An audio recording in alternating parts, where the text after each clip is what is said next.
Okay friends, now in the first session we have discussed very specifically. I try to be talk that the way topics should be selected, it should be come to the lowest level, how you can define your title, then how the problem statements are to be defined, and whether the based on the problem statement we should go with a research hypothesis, research question or the hypothesis that has been discussed, followed by the different type of the hypothesis we have to do it, and then we have made a 6 or 7 step by which it was said that how up to the final level of the testing is to be done. Additionally, at that time I have very categorically mentioned that any research paper to start, any research study to start, first level you should calculate the t-test or z-test based on the sample size and based on the conditions it being discussed. You should also do the F test and coordination equation test. If based on that, the Cronbach and based on that, if the things are coming to the positive level, then only we should go ahead with a with a different type of the test. Those are known as the parametric test and non-parametric test. Basically, the research has been started from the medical science and social science. So when we say the Henry Poincaré have very clearly mentioned that research in the social sciences talk about their reasons and also talk about the methodology they have adopted for the same. So it is basically considered as by him as a paradigm was whether you should go to the quantitative and quantitative. This idea and the focus have been started by him in abstract form. In abstract form, he has said that you can talk about the democracy or the poverty, and based on that you can do it. So general science, I just took a social science at this moment because when we try to be nowadays talking about marketing, HR, finance, agriculture, pharmacy, every place the knife of the individual is being making effect. Now we are only on the cross disciplinary research level. Previously we used to say the multidisciplinary research. Now the status have come that when we are talking about cross disciplinary research. So social research is basically wants to describe the structure and organization of societies. Now structure of organization and societies can be bifurcated or being further extended towards the level of the organization of the particular company. So we have to identify the irregularity. Those are worth explaining. So when we say we have to identify the irregularities, it means that whether the HR policies of the company is proper or not, whether the marketing policies of the company is proper or not, those all things are being covered under the same. The what way the marketing policy and everything is being happening. Then we have to construct based on that the pattern which we are looking for. Like earlier session we have seen that in the Delhi, the domestic violence level and gap have been increased. Like this is the question we have made it. So it's basically the one of the construct have been coming with respect to geographical level, maybe with respect to the gender inequalities or like that. And then we have to taste our explanation. So we are addressing the social problem. Social problems are coming to the level of marketing also when we know that majority of the mall supermarket mall are being under the way of the close down in the city of Ahmedabad. It is basically the one of the social problem you can say. That from the society someone is starting their business and they are getting the footfall of the customer, but those customers are not converted into the hyenistic business. So you have to implement some changes. So we are interested in theories and stories on why certain things happen. Like why the people are not buying it from the supermall. There may be certain reason. So they are not getting the proper business and they come into problem. So it's coming to the cause and effect in a relationship. So it is loosely used by social scientists, but when nowadays by everybody is using the social science research. So theory and explanation, Kant Popper have said very categorically that scientific statement speaks about reality. It must be falsifiable, and insofar as it is falsifiable, it does not speak about the reality.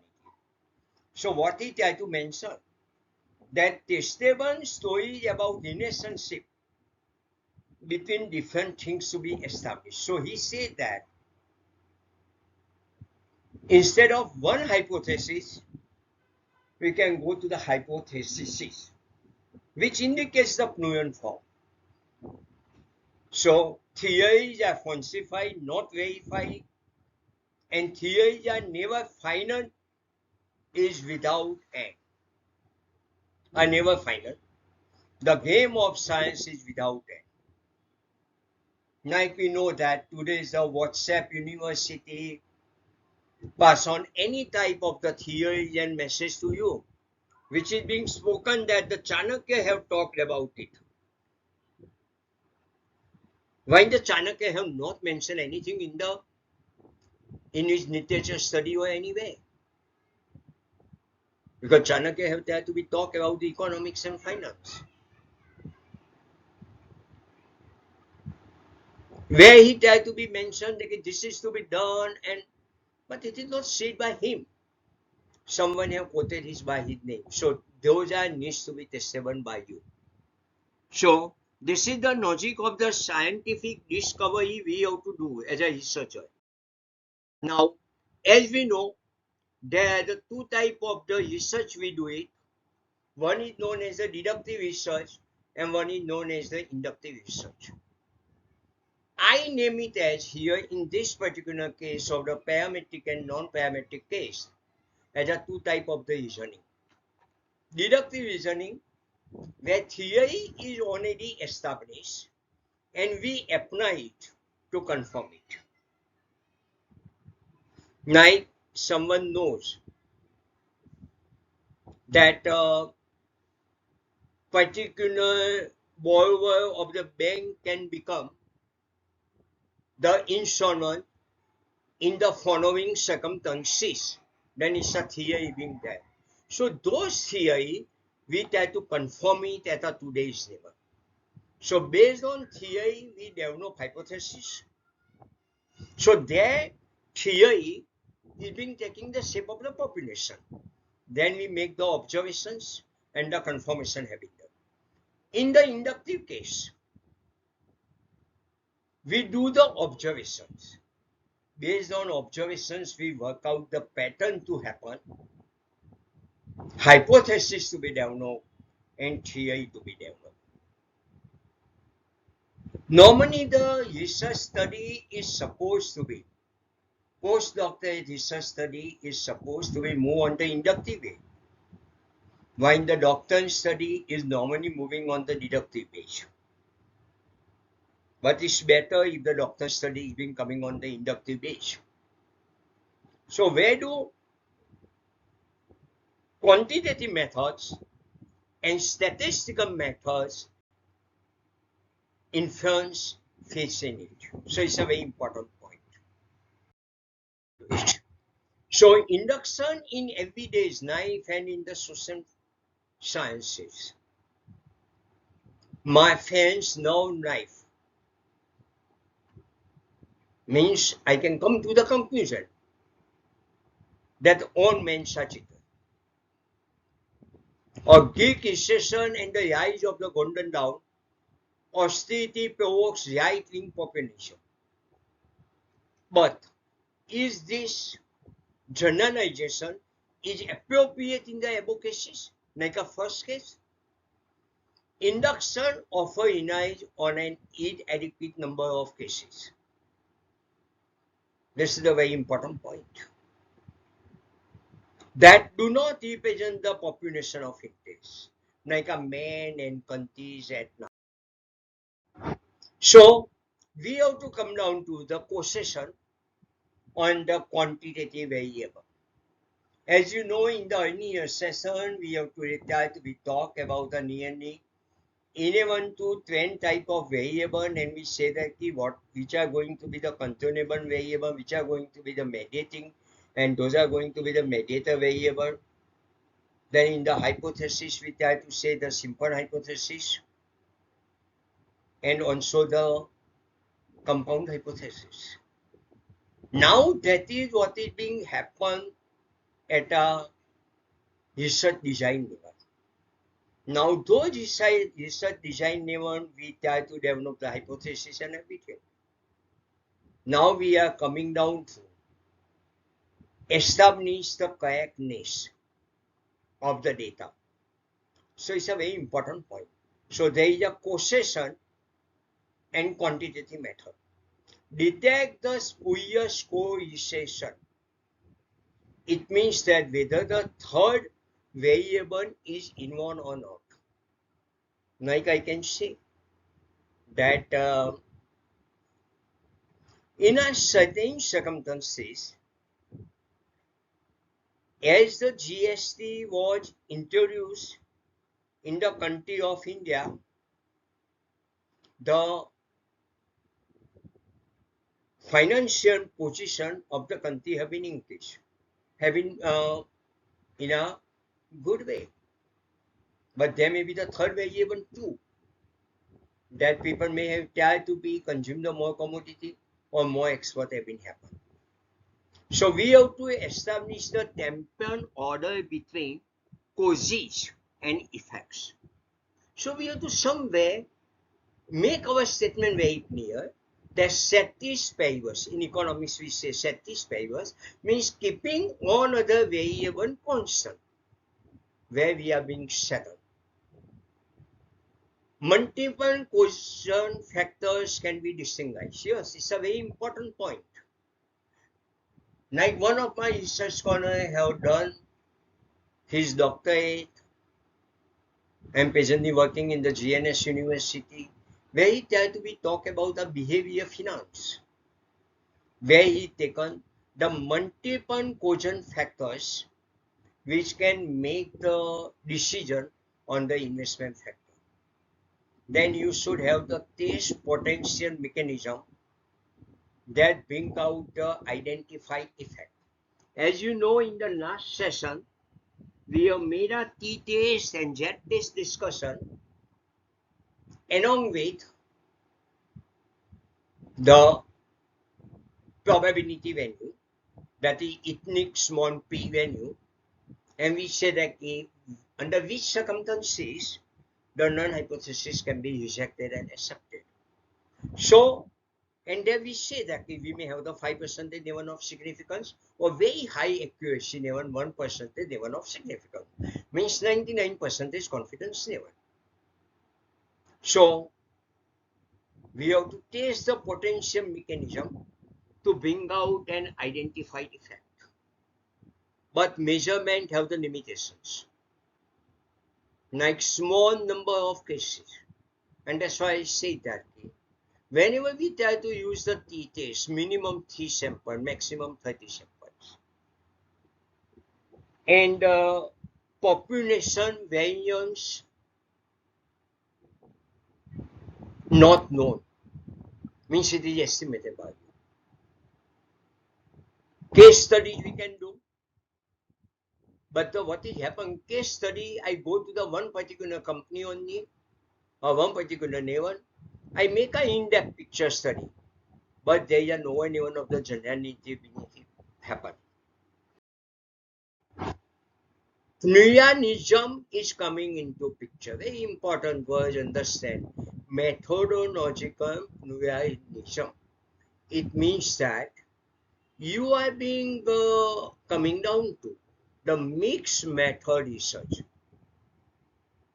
When we try to be talk about the quantitative research or quantitative research, we may be establishing one-to-one relationships, means one particular thing. But we require a mixed method research to be done, where the quantitative and quantitative methodology will be combined to provide the richer insights. So whenever the marketing student, HR student, or banking, insurance, finance sector students are doing their doctorate study, they prepare the questionnaire. So the questionnaires will have the separate parameters are being available, where somewhere they are using nominal scale, somewhere they are using ordinal scale, and somewhere they have to use the interval scale or the ratio scale. So the questionnaire development is to be done by considering the respondent capacity to answer. Now the question is coming that when we, and that the questionnaire should be understandable in the easy ways by the respondent. So don't try to say one means good, one means bad, five means good, like that. No way. Write it in a understandable way. Satisfied, dissatisfied, partly satisfied, partly dissatisfied, like that. And then you come to the data coding. And so when the questionnaire have been filled up by the Google form, and from Google form when it comes to the action sheet, you use the data coding mechanism and then you take it to the SPSS or any other platform to further process. Next, study of riots and social mobility of different ethnic groups. Very important. You study the riots and you can say that in Pakistan, the position of the Hindus are somewhere difficult, so they try to be settled down into outside Pakistan. Or we can say that today's newspaper is mentioning that highest number of Indian medical doctors are outside India. Second number is Pakistan. What it indicates that somewhere social survey is required from the family angle, from the society angle, and you do it.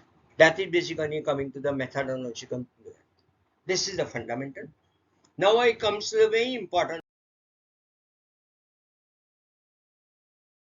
By looking towards the great level of the clouds moving here and there, then you have seen that there are two words is coming: parametric study and non-parametric test.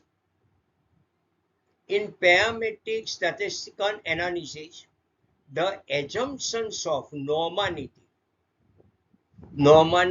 indicates that the bane-shaped normal curve, where the mean is equal to median is equal to mode, that is the normality, specifies that mean of the sample groups are normally distributed, and the assumptions of the equal variances is being happen in the parametric study.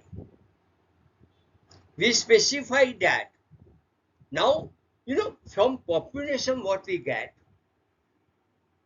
we specify that the variance of the sample and their corresponding population is also equal. It means that we are saying that the sample withdrawn from the population are indicating the base level of the sample. However, then we have to use the parametric test. However, if these assumptions are not satisfied, that is, if the distribution of the sample is skewed, maybe on the left side or maybe on the right hand side, maybe on account of the small sample size, parametric test cannot be used. So in that case, we have to use the non-parametric statistical techniques. Let us understand by the finance and account students, commerce students very clearly that number of samples is equal to number of years data multiplied by number of companies data. It means that if we are taking in our sample the 10 companies and 10 years data, then our sample size is 120. So don't go to the non-parametric test immediately. This is what the question I have given it to you. Difference between the parametric test and non-parametric test. Parametric test assume the distribution is normal, while non-parametric test assume anyway. Assume variance. Variance means standard deviation square. That is what are the way the other database have been moved, and basically it gives you the idea to get the outline. So parametric test assume homogeneous level, while non-parametric test assume the homogeneous and heterogeneous mode. Parametric test is typically to be used by you whenever there is a database or scale of measurement is in the way of the interval or the ratio. While your scale of measurement is ordinal and nominal, non-parametric test is to be used. In the case of parametric test, data set relationship is going to be independent, while in the non-parametric it may move in any way. Parametric test, the mean is important, while non-parametric test, median is first level to be used. To find out the outliner means extremely different and some samples are studying, then you remove them. And some place you may have to use the mode.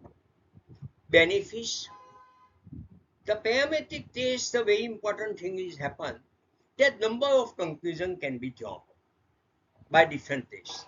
Like Z test may say something, then probability test or small p test may say something. When here the simplicity is going to be there, non-parametric, and is going to be affected by the outlines. Non-parametric test. I see my few research scholar also in the beginning coming and say that sir, we may go with our ordinal and nominal. I say no, not possible. Or they say that sir, I'm directly taking the company's balance sheet and analyze. I say no. Somewhere you have to come down to the non-parametric test. One can find it. Okay. Nothing. Non-parametric test. In order to achieve the correct vision from the statistical analysis, we should know the situation in which application of the non-parametric test is appropriate. The non-parametric test is to be used when the underlying data, means the particular data we have connected, do not fit the normality consumptions. Very importantly, it do not fit the normality consumption assumption. So whenever the normality assumption is not fulfilled, and the variance is also heterogeneous, then we have to apply the non-parametric test, and that's basically the, I'm coming down to the on name, Mann-Whitney test, Kaushal test, and those we have to do. When the sample size is too small,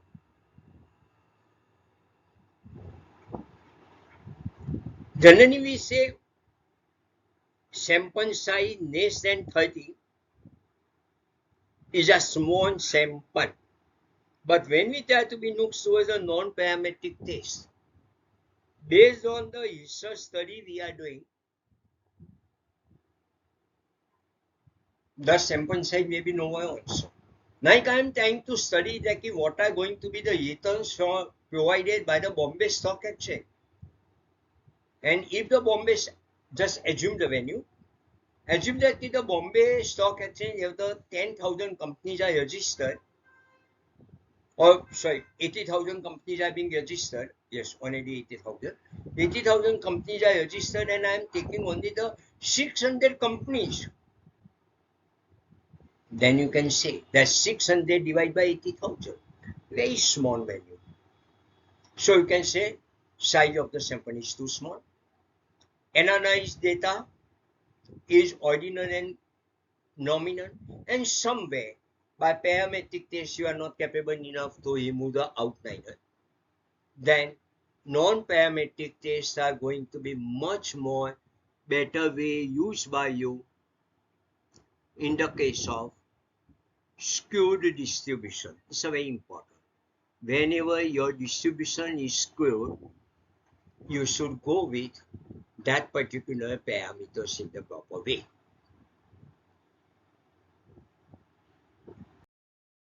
Physics applicable to the parametric test. When sample size is small, that is less than 30 or equal to 30, you can use the student t distribution test. The variance of t distribution is always greater than 1 and is defined only when n is greater than equal to 3, which indicates that the number of samples you require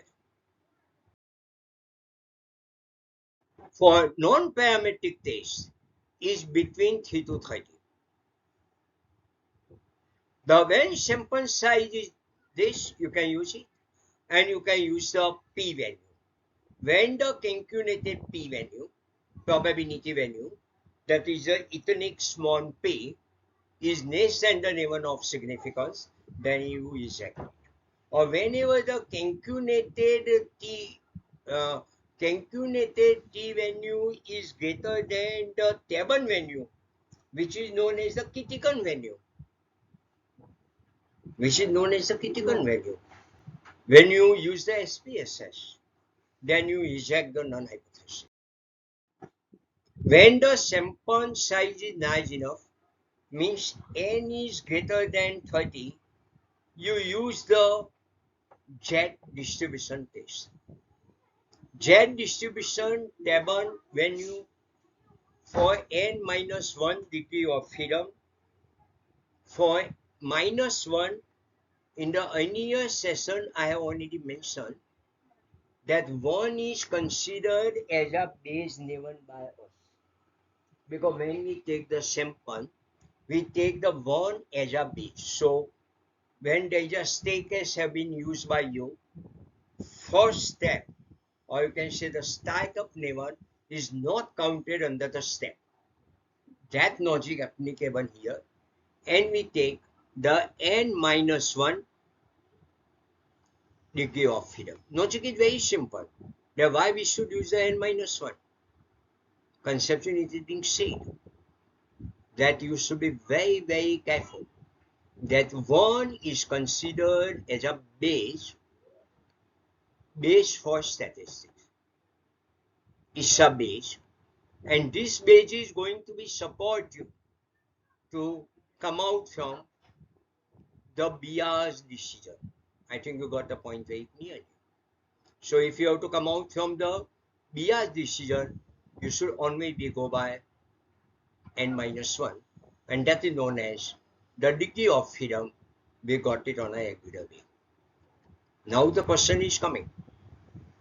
So if the calculated value is high, here I have shown it in the modular way. It means that you have to forget the plus and minus sign.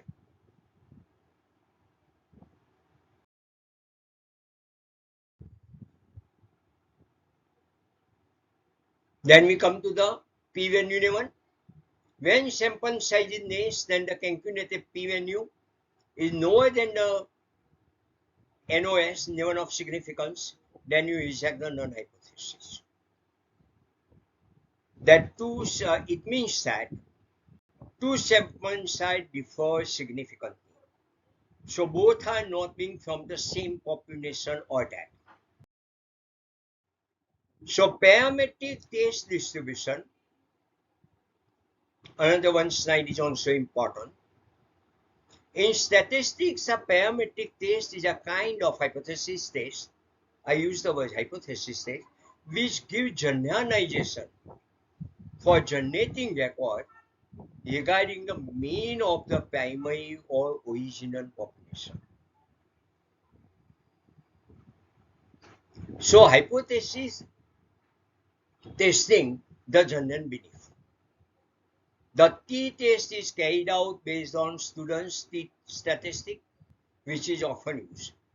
The t-statistic test honed on the underlying hypothesis, which includes the normal distribution of a variable. So mean is known, or it is considered to be known. This is one of the very important points.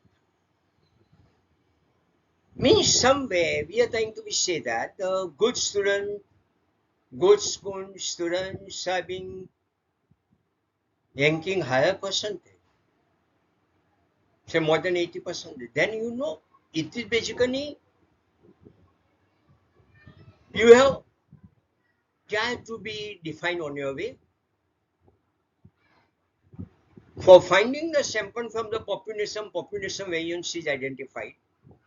It is hypothesized that the variable are estimated on an interval scale. Now population variance, we are estimating on the interval scale. Like we say that the result of the Chartered Accountancy Institute is going to be 10%. That is, you can say that population mean. And variance are being saying that the every year 2-3% is change. Or we can say that our central government of India and Reserve Bank of India is saying that inflation rate in India is going to be 4%. So assuming is 4%, but at the same moment, IBI announced the plus minus 2%.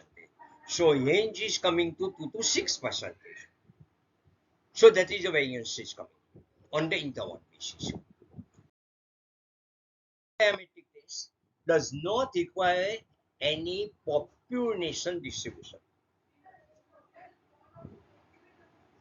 which is meant distinct parameters are being used. It also a kind of hypothesis test which is not based on underlying hypothesis. So non-parametric test is basically coming on the observation base. In the case of non-parametric test, the test is based on the differences in the median. That's very important. Every time I used to be say non-parametric test median base, second one mode, parametric test mean is the base. So this kind of test is known as the distribution free test, because within the 30 sample how the distribution can be happen. So the test variables are determined on the nominal or ordinal scale.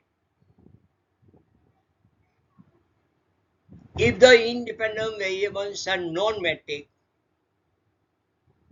then non-parametric tests have been performed by us. Then we come to the next point. What is the difference between the two? In the parametric test, we assume something. In the non-parametric test, there is no assumption is done. Center value in parametric test, we are using mean. In non-parametric, we are using median. Coordination. In the parametric test, we use the Pearson coordination coefficient. In the non-parametric test, we are using the Spearman's rank test. This is a very important point. Here we are going to use the Spearman's rank test. Probability distribution in parametric is assumed normal, while non-parametric it is assumed to be arbitrary. Population knowledge is required in the parametric, while it does not require in case of non-parametric. It's used for interval data, is used for nominal data. Applicability is happened based on variables, and non-parametrics attributes are also going to be important. Now attributes, man and female, variables, education level. I'm repeating, attributes, gender, man, female, variable, education level. Examples you can use here: Z-test, T-test, etc. In the non-parametric test, we have to use the Kuskal-Vanish, Mann-Whitney, and such type of the test. Now, 4 type of the measure test I'm going to be make a study on it. 4 type of the major studies I'm going to be do for this purpose in this discussion.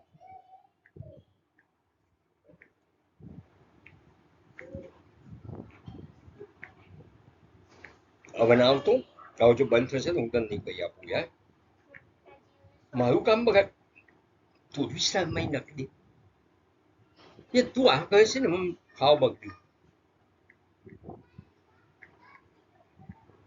ને નહીં જા. Parametric test, we are between the subject. T-test, the same type of the test is known as a Mann-Whitney U-test.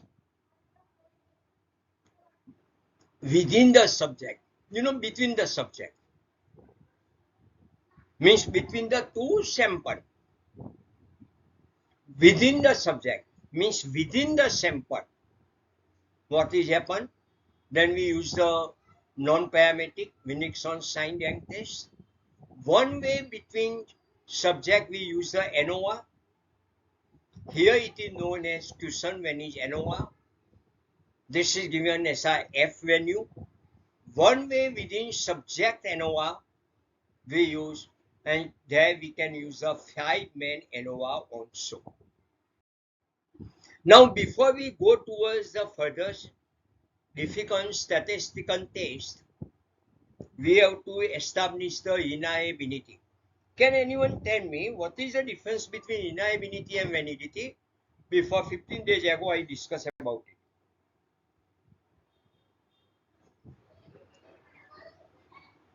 Anyone? Give me your name. क्या नाम है?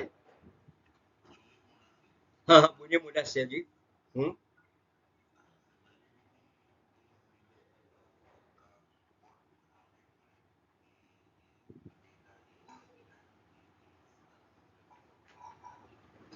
Okay, so you are saying reliability is going to be the consistency. Correct. So your answer is correct. Thank you. Now you switch off, and now another person will ask it. So reliability test is a measuring instrument is defined as the ability of the instrument to measure consistently. Means whoever go and measure, same answer should come. So validity, so there is a first requirement before moving towards any statistical test. is to decide the validity. So by validity, we mean that the data reported are actual measures of the dependent variable as it is operationally defined. That is, validity is whether operationally defined properly or not. Number of times I seen some of the research papers are coming to me where the validity of the data was not there, because the same type of the paper had been come in the earlier place, earlier time, and someone else said something different, and the paper get the rejection. The same thing can be happened of the study. So when reliability of dependent variable, we have to do it. Degree to which the participant receive. This is one of the very important.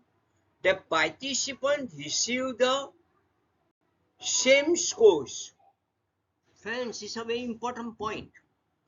Anyone work on that, then they should get the same score when repeated measurements of them are taken by you.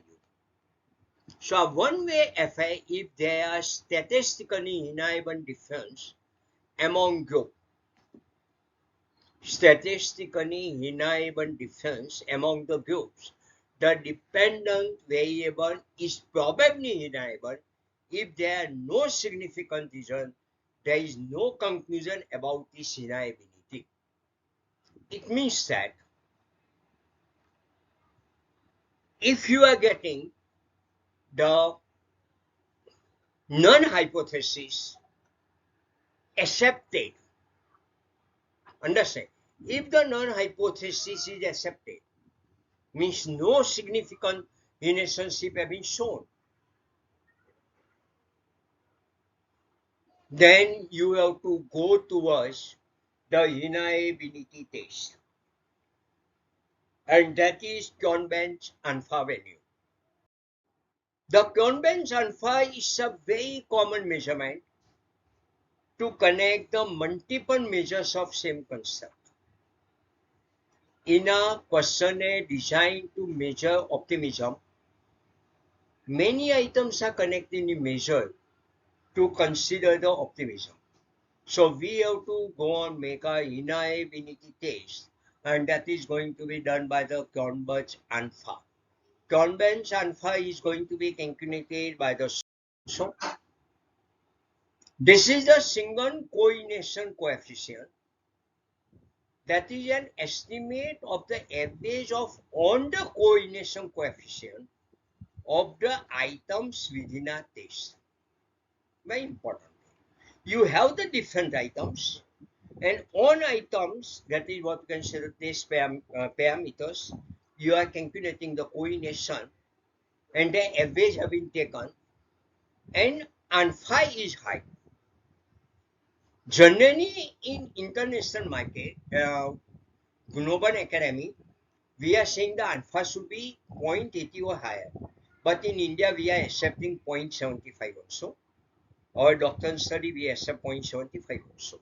Then this suggests that all of the items are reliable, and the entire test is internally consistent. But if my Cohn-Bend's alpha value coming to less than 0.75, then my further working, I have to be very careful. So instead of going towards the parametric test, my concentration should go on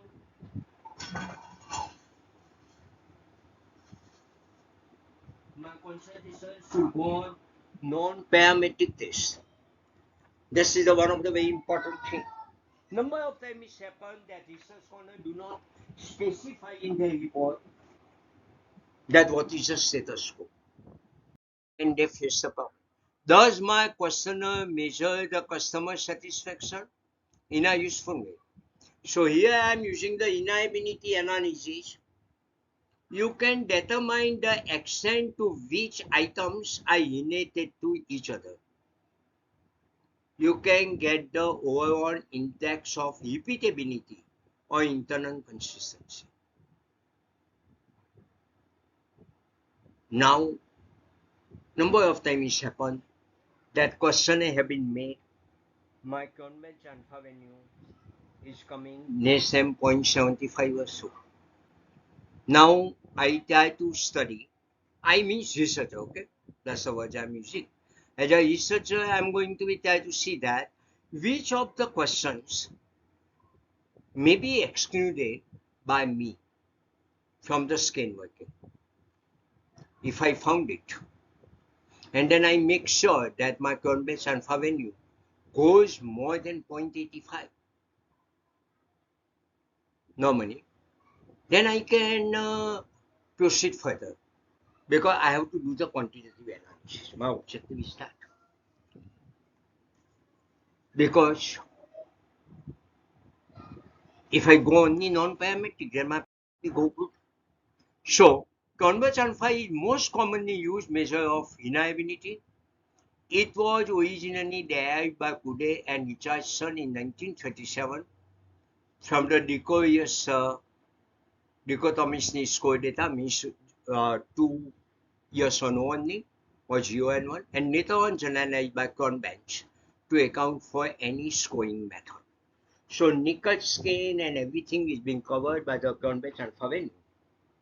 A high value is good, but it is important to have a deeper knowledge to use it. Topic. Other type of the reliability test we can do it, that is known as test or retest. Means same test I undertake 2 to 3 times. Whenever we were doing my doctor time, we were doing the manual. So we try to test and retest so many times because human calculative error was possible. Equivalent form, different tests covering the same topic. Same topic, I cover the different tests and can be accomplished by splitting the test into half. It means that I take a certain question in the test A, certain question I select for test B, and which particular criteria or construct my value is coming less than 0.75, say from Indian view, then I go and analyze those constructs only. And some of the point which I have taken as a construct may be moved by me from A to B. And one construct I take it from B to A by logical way. And then I can make my study proper. So there is a experimental vocabulary is coming, which the independent variable. We have already discussed in earlier session morning. Then we say the dependent variable. Factor that can be manipulated is known as an independent variable. Factor that is measured by us is known as dependent variable. Factor that affect the dependent variable that are not independent variable, then those are known as the extraneous variable. Experiment group exposed to the independent variable, control group that is not exposed to independent variable, but it is exposed to dependent variable. That's why I see that in the earlier session that some of the factors I have to keep aside. Another one is coming placebo. Placebo is basically the one of the experimental vocabulary have been used in the medical science, where inert substance that is in place of independent variable in control group. I make the independent variable in the control group. Basically gives me the idea about it. And that's going to be the one of the significant point. Now, I concentrate on the man-Whitney U-test. A researcher is interested in finding out if there are differences in teenagers and young adults level of physical well-being 1 to 100 scale have been used, here 1 to 100. He recruited 10 teenagers and 10 adults for experiment. So here you know that the independent variable is going to be the age group, and because we see the teenagers and young adults, and the dependence is physical well-being. Before I move further, let us take one very nice example of the dog. Sorry, not dog, cat. My mistake is that. This is the cat. The cat is faced with a decision to go out into the snow or not, because she looks to the snow. So, because she knows that if she go to the snow, she is going to be wet, and she get the cold. So it has two hypotheses. None. It won't get exposed to wet and be cold. Alternative, it will get exposed to wet and will be cold. It could be the base is decision on data is connected in mind in the past, because Kathy knowing that in the past time what was happened, and she get the cone effect. So here the basics of the hypothesis formation is being coming. 9.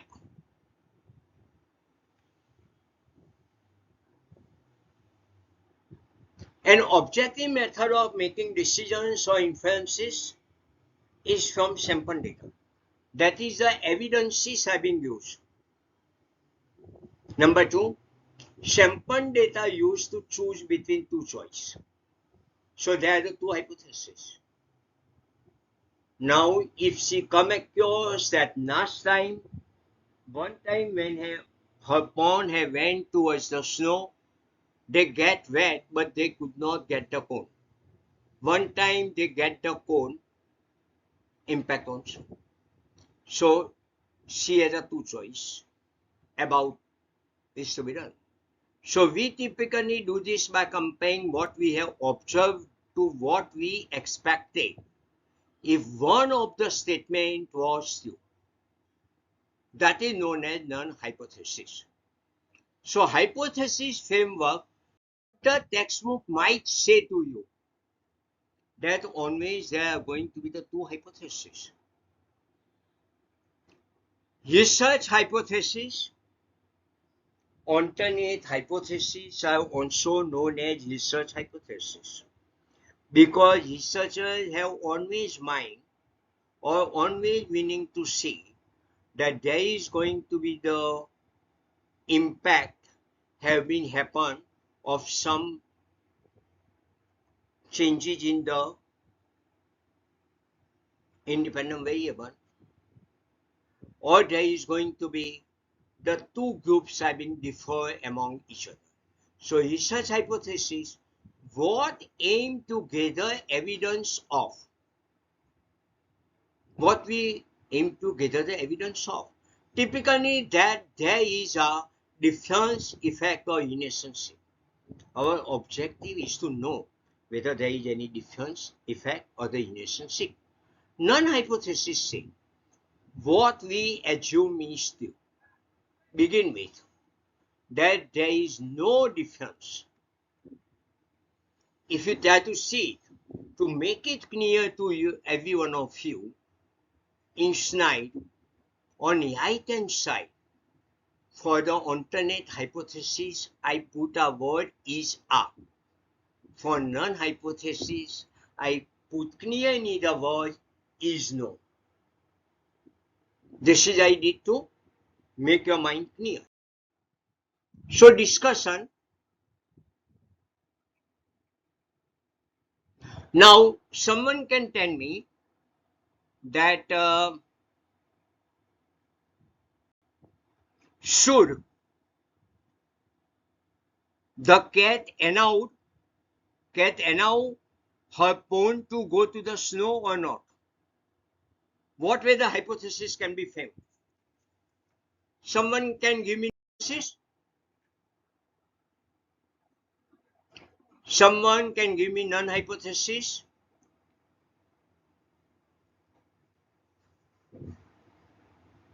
Anyone is capable to give me non-hypothesis? Karan sir, I think that no one is there.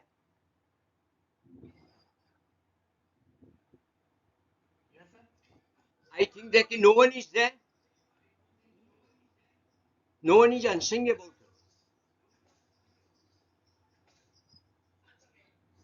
Just tell me what is your answer.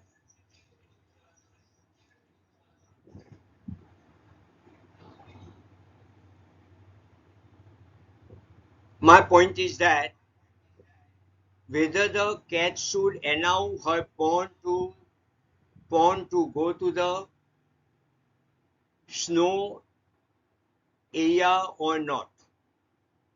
What way you can frame the non-hypothesis?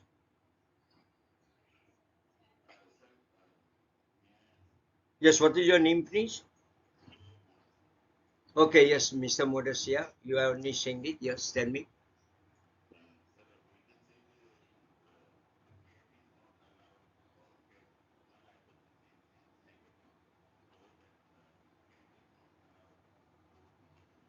Okay, alternate.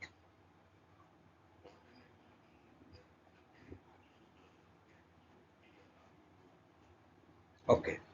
So in this case, two hypotheses are to be made because alternative two hypotheses is to be made that cat should allow her pawn to go to the snow and get cone.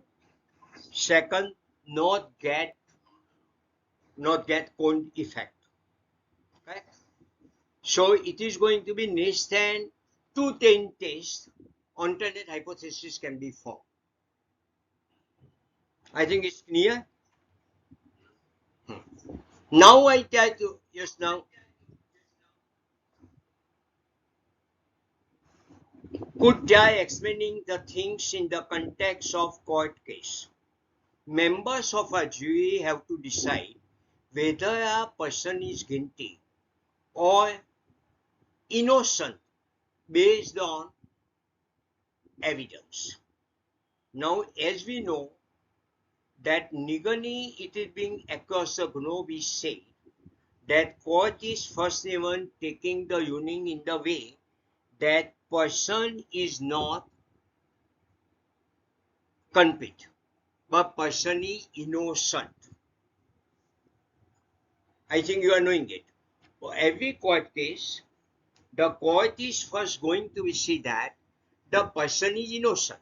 Then the person who wants to, or the other party who wants to make him as a culprit, they have to prove the evidence, submit the evidence to the court that person is a culprit or he is guilty. So in this particular case,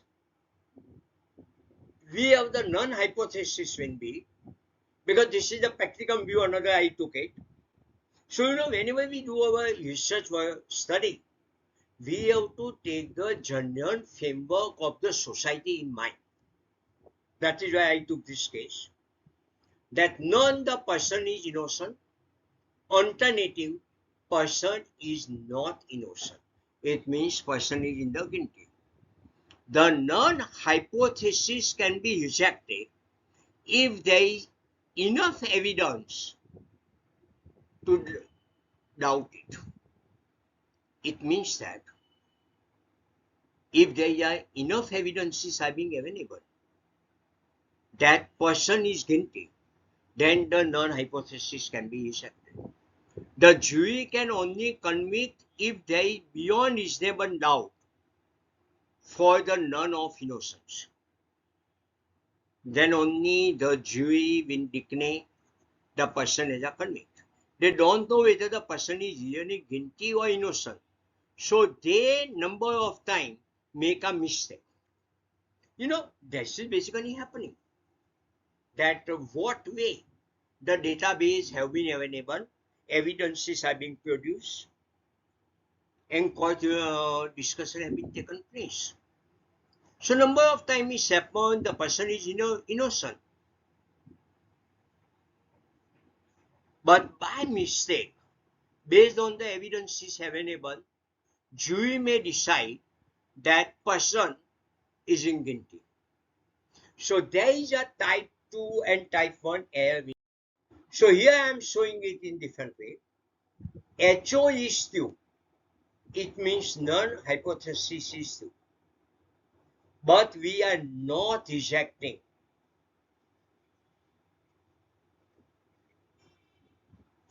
none hypothesis. So it is basically the errors have been happened. So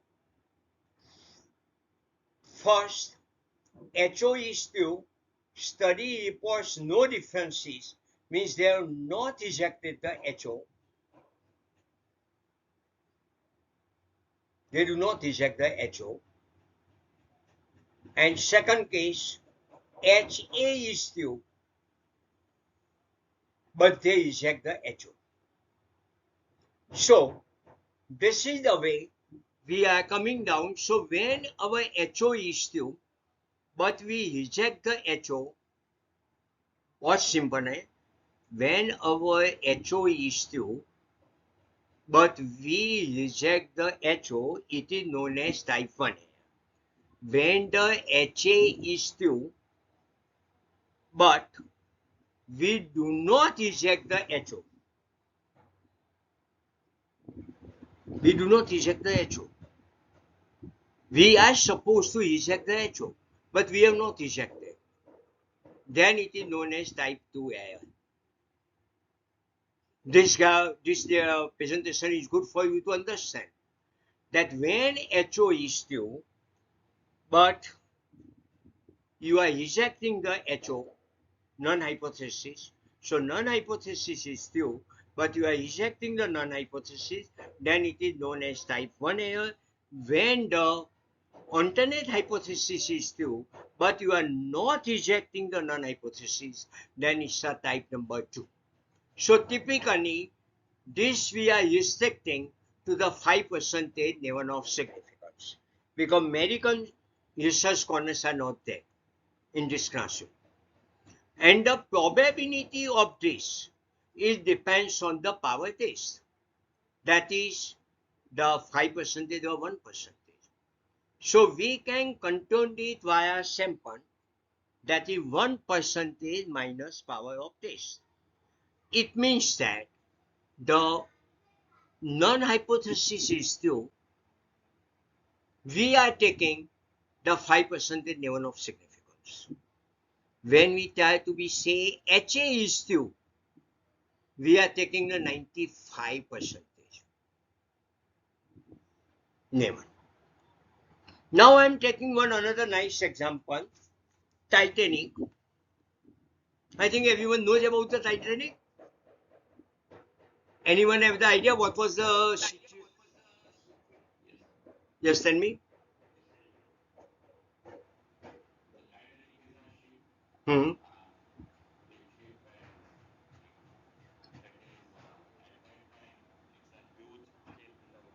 Okay. Hmm.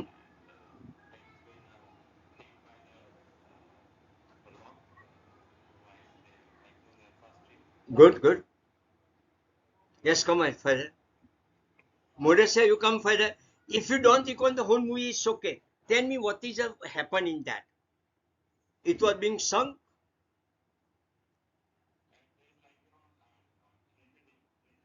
It was a tragedy,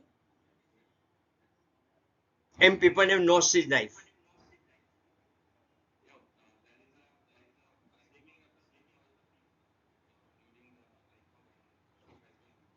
Hmm.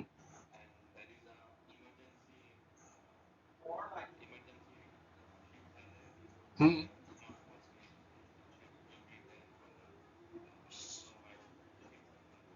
Yes, correct. So, this is what is being said. You have said is correct. That as we know, the 62 percentage of the passenger and crew members were died in that particular ship in 1912. 809, 809% have been died out of the 1309%. People have said that there is a 62 percentage approximately people are died. Now, for the common man who are not academician, who is not going to the depth of that, or they are believing in the WhatsApp University only. You know the WhatsApp University, I wanted to say. There they say that 62 percentage are the chances that you can die if you go by the ship. Correct? It can be the probability can be established. But as an uh, deep thought making, we have to come to the point. How many percentage of three-tier people have been expired? Two-tier people have been expired. First class first class cabin members are being expired. The, it's a very important thing. Now I'm coming to that. Another 7 to 8 slide. Very intelligent, interesting. Okay. I hope you will enjoy it because it's a practical way. The ship Titanic sank in 1912 with the loss of most of his passengers. 809 of the 1309 passenger and crew members died, so 61.8%. This is general statement has come. Now my research question is that did class of travel affect the survival or not? Class of travel. Yes. So I come to the chi-square test. Since we have the two categorical variables and want to know whether they are associated or not, we use the chi-square test. Class could be considered as an ordinal variable. Class will be ordinal variable, but there are only three neighbors here, so our chi-square therefore required more tests. So our null hypothesis says that there is no association between class and survival rate, and alternative says that there is an association between the two. Now, the class survived cross tabulation have been done. Class 1 died is 123 out of total 323. Second class 207 out of 277, 158% is died. Third class, third naval, it means that are top naval, 528% are died out of 709. So this is the way we made a 3 to 2 contingency table. It means that 3O 2 quantum. The summation of quantum totals and the O total is same 1309. But this rectangle box should little bit up, but by mistake something had been wrong happened by me. Okay, I think you got the point. We come to the point of what would be expected if the non is true. Same proportion of people would have died in each case. Means 61.8% from the first class, second class, first level, second level, and third level. Everywhere the 62% people should have died. This is what we say our null hypothesis is true. So in that particular case, the expected date percentage should be say 61.8% in the first level, second level, and third level. Now there is a difference have been worked out that we expect at 60%. This much yet gonna says the expected date, and this shows the actual date. Now, as you know, that as the neighbor of state, okay, is increased. So in the third neighbor, more percentage of people is dying. Graphical is clear. So we can, from the graphical way, we can directly come to the conclusion that null hypothesis is false. Do you agree? Anyone is agreed for this? Good. Now next one. Now chi-square tests actually compare observed and expected frequency.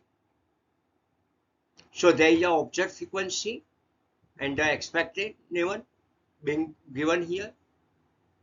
So now is going to be compared. That comparison is going to be done by the chi-square test statistics, where it was being said. The chi-square test is used when we want to see if two categorical variables are related or not. The test statistics for the chi-square test uses the sum of squared differences between the two divided by expected value. And then you take the sum of that.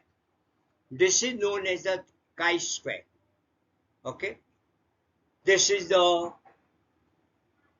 Greek sign is to be used. It says the n means number of sample. You know, small n means number of sample. I start with 1. So here we can use the statistical software to undertake a hypothesis test. For example, SPSS. One part of the output is the p-value, small p-value. If p is less than 0.05, you reject the HO. Evidence of HA being Q. It means there is an association between class of terrain and date. If the P is greater than 0.05, it means that we do not reject the HO. It means we can say there is no association between the two. Now the question is coming that if my P is coming, understand the point, my calculated P value is coming to 0.049 or say 0.051. You understand? There is a very small difference is there. Then it is known as the shades of gray. And in my thesis, I have to say that the chi-square have given me the gray of shades because of this value. So my clear-cut decision cannot become in this particular case. So the p-value is calculated using the chi-square distribution for this test. Chi-square is a skewed distribution which varies depending on the degree of freedom. The degree of freedom, here the number of rows and number of columns are there, where the information have been given, okay? Number of rows are more for the presentation, but when we say the rows, first, second and third, so 3 rows. And then we say 2 columns, expired and survive. So our degree of freedom is going to be based on number of rows minus 1 into number of column minus 1. Now as you know that in our case it is coming into the 2 into 1. I think you understand, 3 minus 1 into 2 columns, so 2 minus 1 means 1. So 2 into 1 is equal to 2. So degree of freedom is being shown, probability is coming there. Now as the degree of freedom have been increased, the curve is going to be more skewed and skewed. So degree of freedom increases, that is the amount of independent pieces of information we have from study, then more the wider the distribution is spread and become flatter. So using of the chi-square, you have to be very careful that where the curve will happen. Now, what is a p-value? People maybe say, what is a p-value? The technical answer, probability of getting a test statistic at least as extreme as the one is calculated. If the none is 2, means how we try to prove the none is 2. So in Titanic example, the probability of getting a test statistics of 127.859 or above, and that too p is less than 0.01, because 1309, and exactly when we take 0.001 like that computer way, then it comes to 127. So here we can say that p-value is being said that our test statistics is 127.819. Our test statistics we have calculated is 127.859. Now we look to the p-value, then it comes to the 0.01 at this level. You can interpret by the presentation made by the SPSS, where Pearson chi-square is giving the value of 127.859, degree of freedom is 2. I have already explained. 3 minus 1, so 2 multiplied by 2 minus 1, 1 is equal to 2. Since the p is less than 1, we reject the null hypothesis, because here the value is coming to the point even 0. There is evidence that chi-square value 127.86, p less than 0.01 suggests that there is an association between class and survival. Let us, if you have the statistical book, what I mentioned it in the earlier session, if you have brought it, you open the table of the chi-square, which is being given in every. Anyone have the table with you?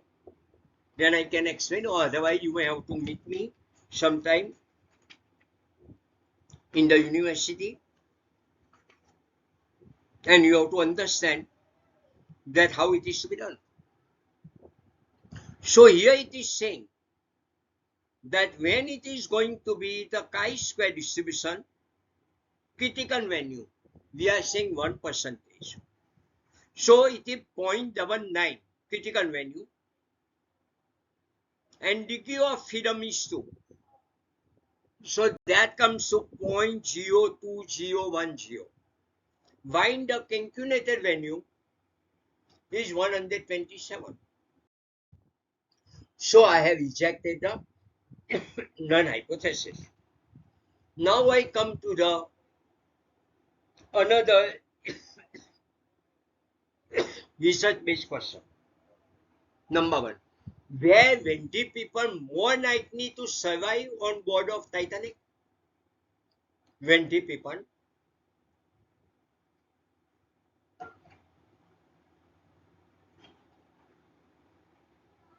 are more likely to survive. Now option number 1, choose the AI percentage from the next slide. That's I'm coming to. Flip the stack bar chart with chosen percentage and AI the summary to go with it. Then I'm also showing you the graph. Okay, so don't worry about it. So contingency table exercise have been done. Which percentage are better for investing? Whether class had an effect. So here, if you see the first table on the left hand side, where the cross tabulation have been given, class 1, class 2, class 3, where it was said that out of the total died 809, 528 from the third class, third level, it means 65.3. Now when we look to the right table in the row, then we can say that out of total 709, 528 have expired, means 74.5%. So we can find the graph in the way that first graph, the counts are being done at a 60%, second is done at a 40%, third is done nearly at a 21 or some percentage. So survived person is no one. Now you tell me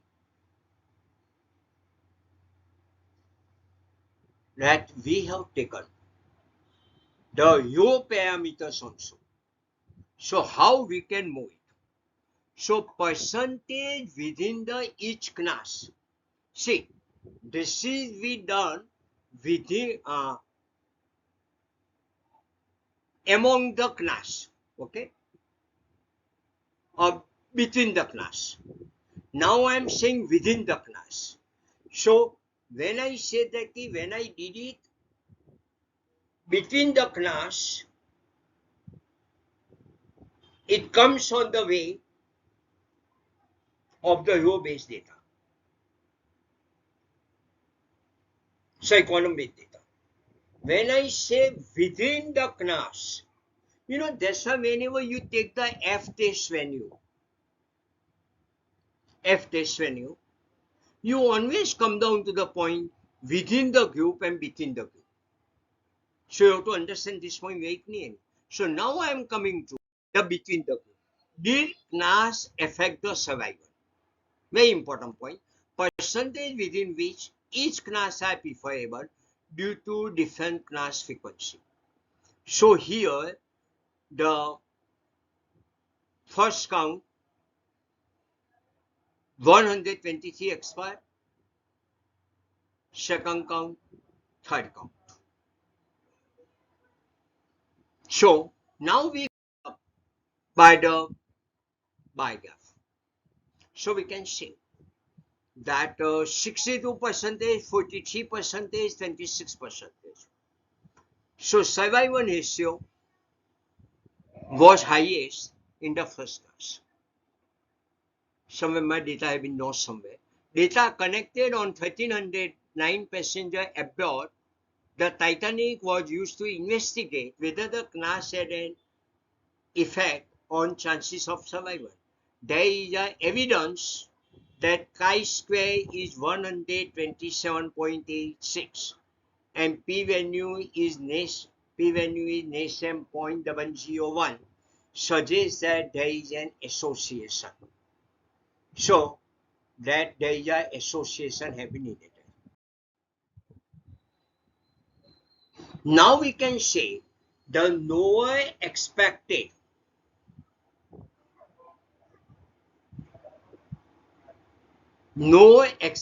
sand counts with the chi-square test. Now here I say that SPSS output Pearson chi-square is 127, likelihood ratio is 127.75. It means between the class.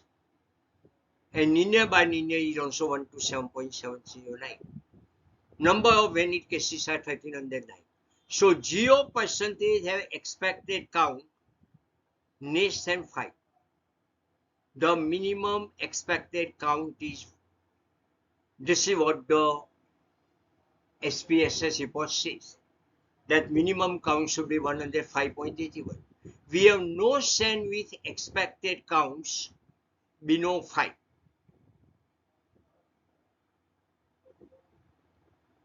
So there is a no SAN count, have no SAN with no any one of the SAN count, but that the chi-square test is invalidated if there are more than 20% of SAN have the expected SAN count below the 5%. So if no count would have been happened, then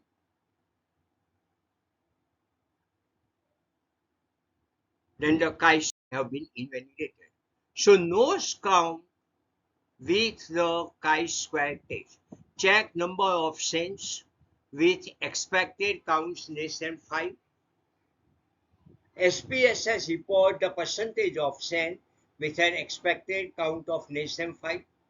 If more than 20% of the SAN, then the test statistic does not approximate a chi-square distribution very well. So you have to take the support of your guide and you have to decide that what way to move further. I already said there is 100 statistical test book you have to study. If any expected SAN counts are less than 1, then cannot use the chi-square distribution value. In either case, if we have 2x2 table use, 2x2 table, use the Fisher exact test. Now, if you have the 2x2 test and the no one of chi-square, you have to reject, then you can go to the Fisher's exact value. If larger tables, combine the categories to make the SAN count larger. It means that number of times happen that number of rows and columns are very high. Okay, like there are the 6 to 7 type of the things are there. Nowadays we are looking that whenever anywhere we go, there are going to be the premium class, first class, like that. 5 or 6 classes are coming. Then and if something is happen, not happen, some person survive with a disability, someone survive with a lower disability, someone survive without any disability. Okay, like that something is coming in a seesaw or like that. Then you have to combine some categories so that the SAN counts are nicer. So when this thing is happen, you have the another test is being happen that is known as a Mann-Whitney test. U test. Assume that the data has multiple outliers, which is why the researcher obtained to conduct Mann-Whitney U test rather than T test. Very important point. Like I'm taking my classroom where 60 students are there, and the average percentage of the classroom is say 52%. But on the left-hand side, it means that less than 10% are very number of students. So what happened? That multiple outliners are coming, or somewhere in between outliners are coming. Then I should use the Mann-Whitney test. SPSS gives a same. Move physical well-being to the right under the test variable. Physical variable, physical well-being, and age group as our grouping variable. First session I took the same thing, that each person with our own days more go for the medical test like that. Then define the group by clicking the define groups. Input as a 1 and 2 and continue and OK. This is your teacher of the SPSS will teach you more way, but I'm taking my required name. And that means I'm coming to the solution. In a Mann-Whitney test, SPSS rank the data. That is, lowest score of physical well-being get the rank 1 and the next lowest get the 2. It means that Mann-Whitney test move on a way of the ascending order. Highest name get the highest score. The value here display the average of the ranking. So here the average is coming to 13.45 and 75.5 is the sum of all ranking of the independent variable. Total sum ranking happened 75.5. Mean rank came to the 13.45. There are the 10 teenagers, 10 adults. Total sample size is 20. Now Mann-Whitney test says that physical wind bank is happened to the 20.50. Vinicon W is coming to 75.5. Z score value is minus 2.238. Assume value is 0.025 and exact significance is coming to 0.023. So Mann-Whitney U score is 20.5 with a p value is given 0.03. So when you look in the table backward way, you will find out the p is equal to 0.03. So given an alpha value of 0.05, there is a significant difference in teenagers and adults self-reported physical well-being. So looking the meaning, on an average, teenagers reported higher physical well-being. Okay. So there is a difference having happened based on the age, alpha value give it, which is being supported by the mean value. So you can say very well that the age parameters and self-reported physical well-being have significant relationship. Then we come to the Winnickson sign rank test. In the case of parametric, we are using the coordination.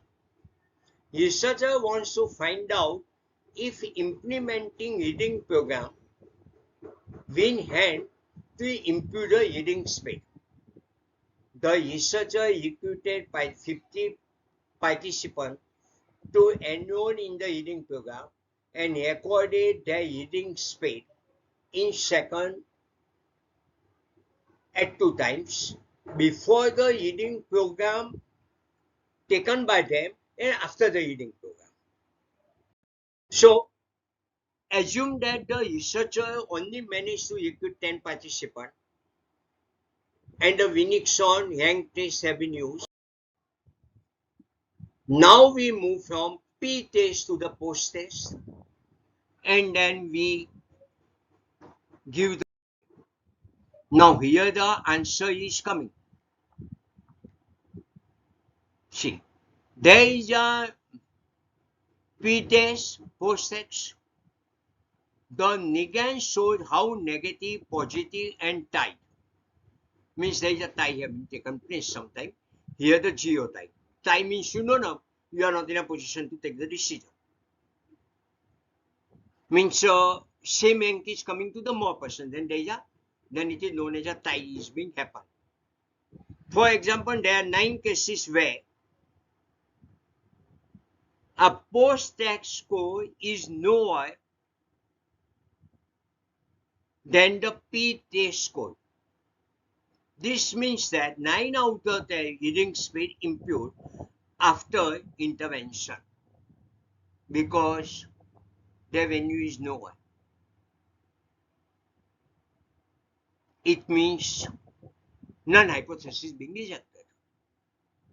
Now here, so it says that the value. Now we are interested in the test statistic which is minus 2.70. Do not that in this case this value is based on positive hangs on name. This is one of the very important thing. P value is 0.707. Given an alpha value is 0.05, there is a significant difference between the p-test and post-test because the p value is lower than that. So based on the meaning, participant hearing speeds improved after the hearing program.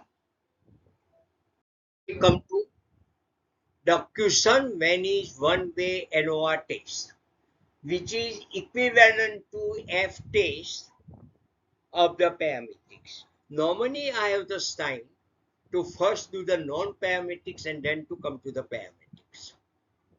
Because non-parametrics can be very easily understood by the person at any student at night. A researcher is interested in finding out if there is a difference in physical well-being rated 1 to 100 among the teenagers, young adults, and seniors. So what happened? Here I have made a 3 groups. So 10 teenagers, 10 adults, and 10 seniors are taken. So here also the independent variable is age group and dependent variable is physical group. Generally, the NOI is to be used when there are going to be the more than 2 independent variable. Then it's one of the best way to do it. Assume that the data did not meet the criteria of the parametric test. This is what I assumption done to explain you in the classroom. Okay.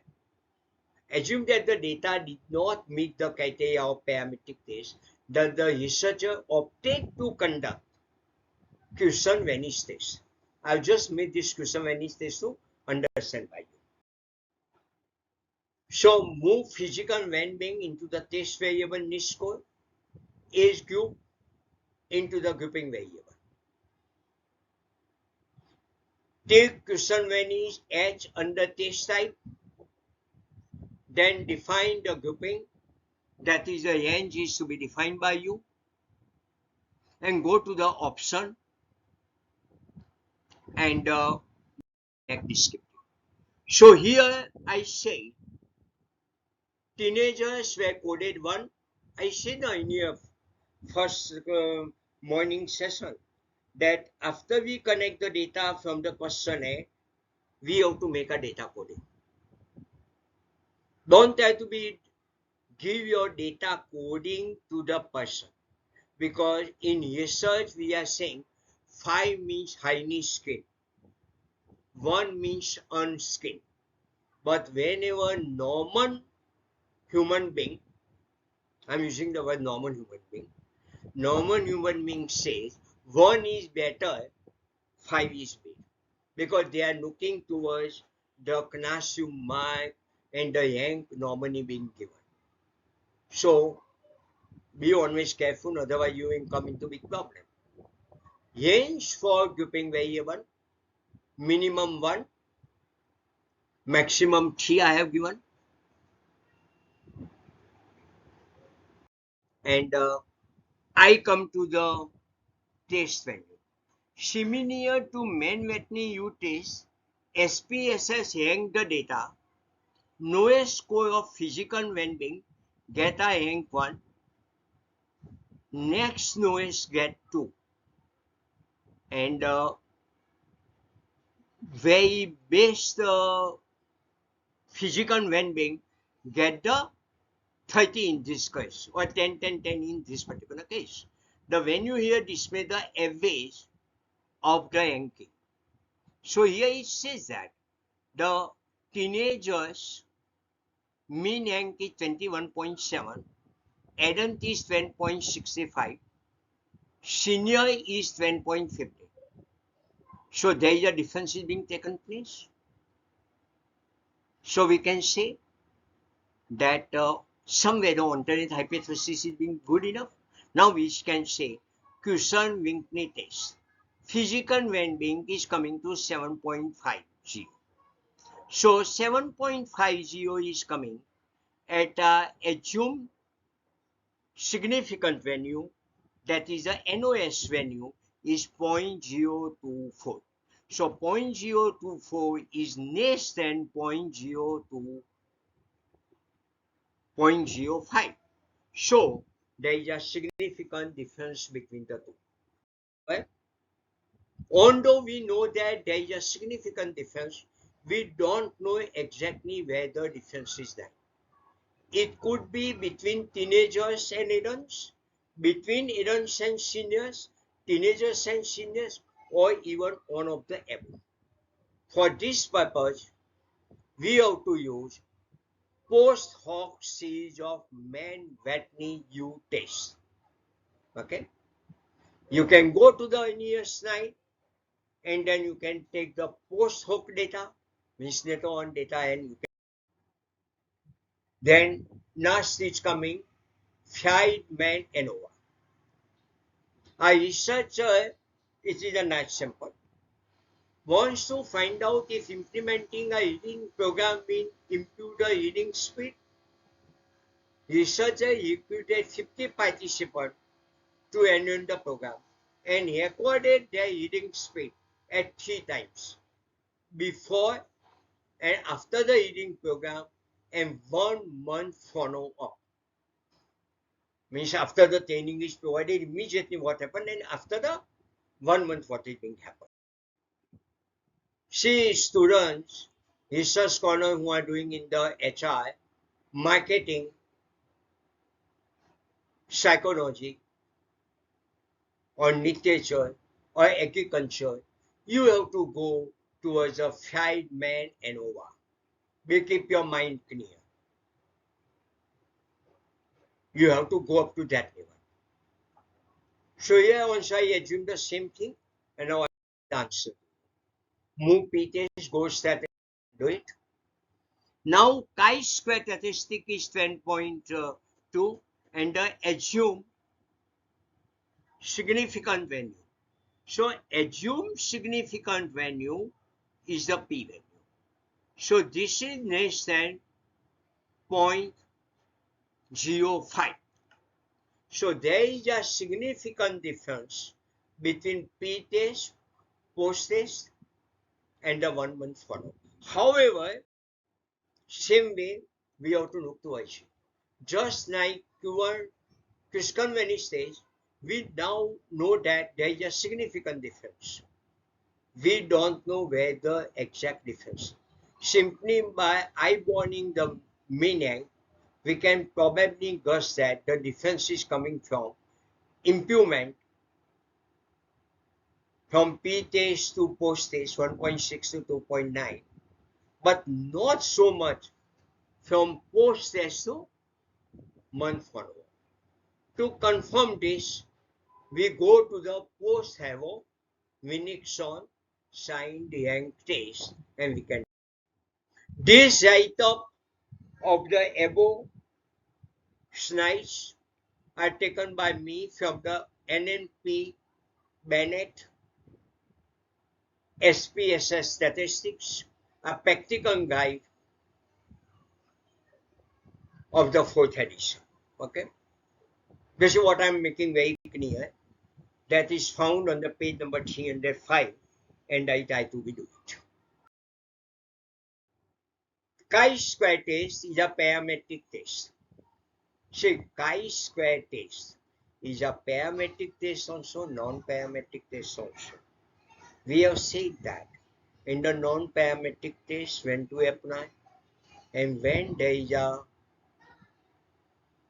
population variance is being available, then we use the parametric chi-square as a part of the parametric test. So chi-square is a parametric test used to judge the significance of population variance.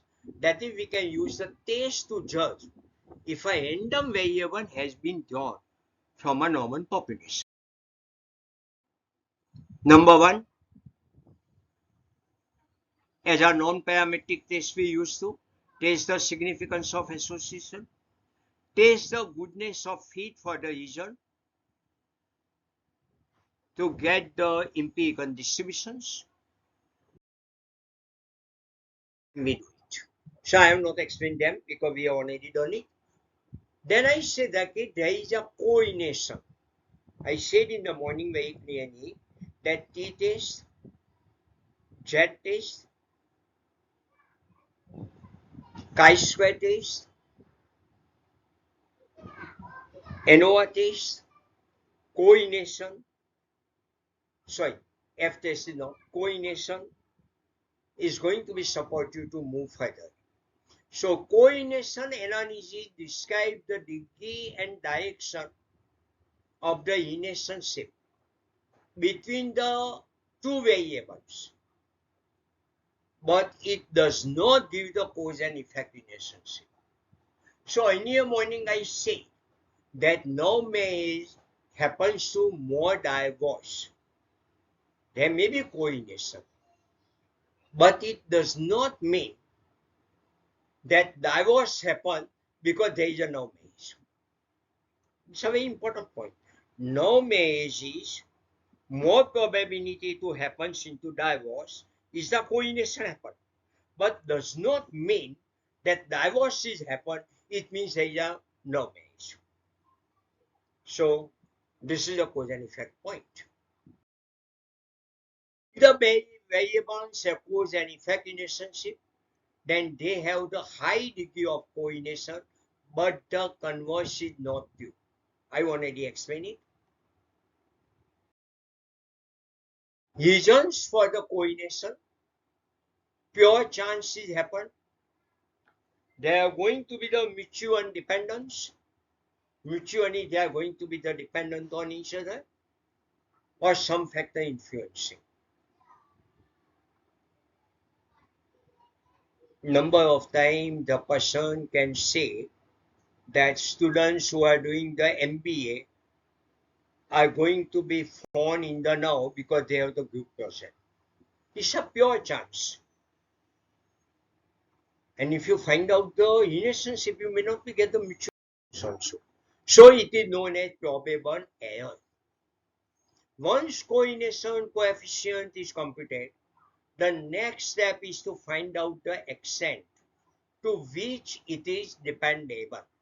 So we have to work out the probable error.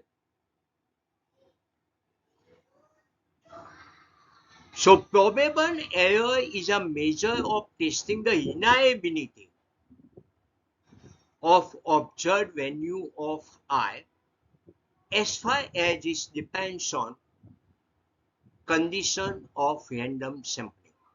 Very important point. Reliability of an observed value of I. So probable error says that if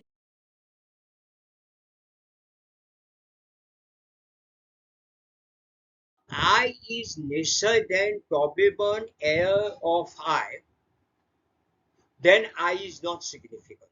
So you should not give the importance to the coordination. But if the I is greater than 6 times of the probable error, then I is significant. So when we do our research study, we have to prove that somewhere, whenever I am using a coordination coefficient in my research project and establishing the relationship, This condition should have been fulfilled. Otherwise, at end y1a1, thesis may get rejected. So an introduction of the coordination. Coordination is a measure of the nature of relationship between two variables. So it's a two variable. And it's useful to establish the relationship in quantity. So coordination is a measure of the nature of relationship. And just coordination is establishing the relationship may not be the causal. It right hand side I say there is no the cause and effect relationship. So I am coming to the types of coordinations. X is increasing, Y is increasing, so positively coordinated. X is decreasing, Y is decreasing, so I made a typing here. It's a negatively coordinated. So yeah, one okay. This is also positive way. So there is a positive coordination here. One increase, one decrease, another increase. So negatively coordinated. Or there is going to be the simple partial and multiple. So if the variation in the value of a variable is not constant and is followed by variation of variable y, which is not constant, then they are said as a non-linear relationships. Now coming linear relationship, the diagonal curve is coming with a 45-degree in the case of positive coordination, is coming to the 45-degree diagonal negative from y to x linear relationships. Right hand side, I try to show you the curvilinear position, where the curvilinear indicates that there is a up to certain level, like say for example, you take the price here and here you take the demand. Then up to the certain level price is increased, demand may be increased, and then later on maybe fall down, or supply side you can take it as a curvilinear.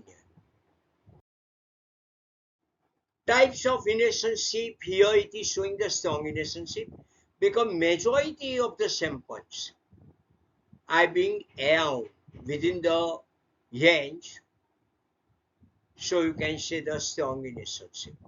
When here you can say that more of the samples are moving aside to each other, so it shows the weak relationship. When we comes to the next, we are saying there is no relationship because we are not in a position to prepare or establish the range. So it is no relationship is being established between the two. Come to the coefficient of coordination. Coefficient of coordination. Now, the sign of coefficient indicates the direction of relationship. A positive coefficient indicates that variables have a positive coordination. Means both are moving in the same direction. When one is going up, like a price goes up, demand goes down, so there is a negative coordination coefficient. When the price of meat is increasing, resulted into demand of some veg product or web product may happen, then there is no relationship between the two. So the value of coordination coefficient always moves between -1 to +1. -1 indicates the perfect negative coordination,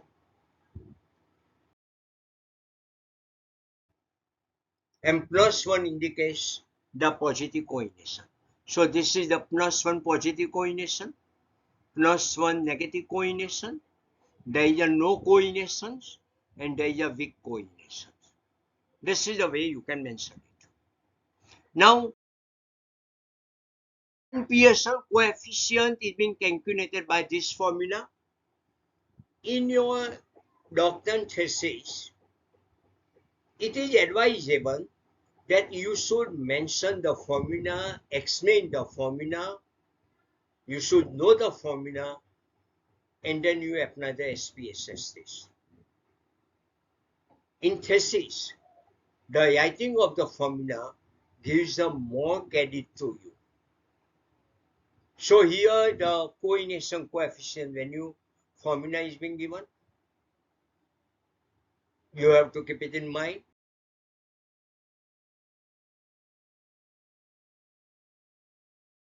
Now here also I have given the Yang coordination formula, where Yang coordination is given, and also there is a sampling error have been given.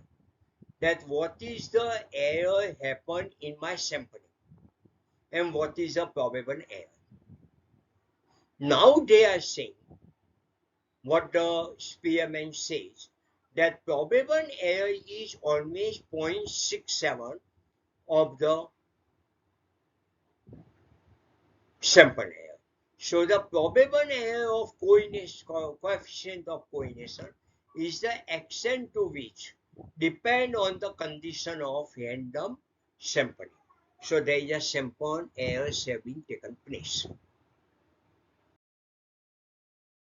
So coefficient of determination, 0 indicates that no relationship, 0.5 says moderate relationships, +1 says strong relationships, 0% variation in Y, 50% variation in Y is happened, and the 100% variable have been happened, that is being said. Now after the coordination, the thing is coming is the equation. What is the relationships? Scatter diagram can be used to show the relationship, which we have done it. Coordination is used to measure the strength of the association between the two variables. No causal effect is implied with coordination. So we come to the regression analysis to predict the value. Like we have to say that how many internet service users are there. Then friends, you have to estimate that should, as an internet service provider, I should establish my internet service in a particular mode or not. So regression analysis is used to predict the value of a dependent variable, explain the impact of change in an independent variable on the dependent variable. So dependent variable means we wish to predict or explain. Independent means we used to explain the dependent variable. So regression analysis, independent variable, is also known as regression. I suggest friend that if you are being using the regression model in your doctoral thesis, you should use the words regression and regress in this particular portion of the regression analysis study. Because regression and regress words are highly being accepted at global level. So we should try to see that what is going to be the regress and regression. So this word is to be used. I'm underlining it specifically that this word you have to use in your doctoral thesis. Or you can use the explanatory and explain variable. But my suggestion is that if you are doing the regression analysis, in regression analysis discussion, don't use the words independent and dependent variable. Simple regression model, only one independent variable, x. Relationship between x and y is described by the linear function. So change in y is assumed to be caused by changes in x value. Simple linear regression model, y is considered as a dependent.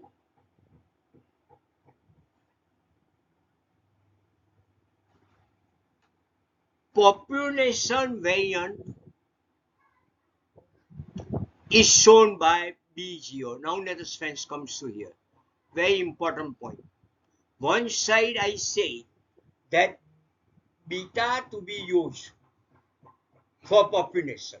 Here we are using the beta because from the sample we are trying to draw the population impact. Then beta 1 indicates the population of coefficient. I think it's clear to one of you that it indicates the population slope coefficients very nicely, and xi is going to be the independent variable. And this xi as an independent variable going to support you in the work. Now, whenever we have the database is there, then always there is a possibility that some random error can be happen. That is known as EI. The SPSS gives this value. Now, I put the model value. So here the beta O, that is what we say, the interceptor. So y curve is, that the slope is starting from the certain angle of the y. And then is take the point. So there is a difference between the observed value and predicted value is known as the F. So simple linear regression equation provides an estimates. That's why I say that we are taking y, BO and B1. Some people can use the smaller value also because they may not be in a position to think that is going to be more effective. Another method we have is the least square method, which is also the system is giving the answer and the formula is given. Now, B0 is the estimated average value of y when the value of x is 0. This is one of the very significant point. You have to keep it in mind that when the expected value is going to x value is going to be 0, the B0 is giving the estimated average value. That is what the minimum quantity of the food is required by the person if he is having no income. And B1 is the estimated change in the average value of y. Now, as we know that government of India plans to increase the employment level. So you may have read it in the newspaper. Now they are saying that MBA, BPharm, BTech, BE students are also being allowed as a school teacher for 6 to 8 standard. So this is basically coming to the change. But today's newspaper have said that very next number of people have reported yesterday, because yesterday was the last day. So interpretation can be done in this way. Simple linear regression example, now I am taking it very speedily. A real estate agent wishes to examine the V1, V1 बेटा एक minute आओ जे Simple, here an estate agent wishes to examine the relationship between the selling price of his home and its venue. So in this particular case, the depend.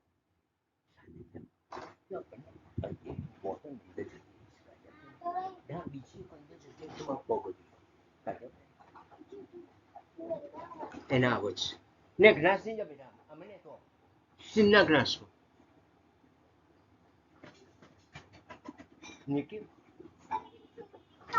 હા so simple linear equation says that there is a dependent variable is house price, independent is the square measured in square foot. Now I am taking table venue where hypothetical venues are being given here,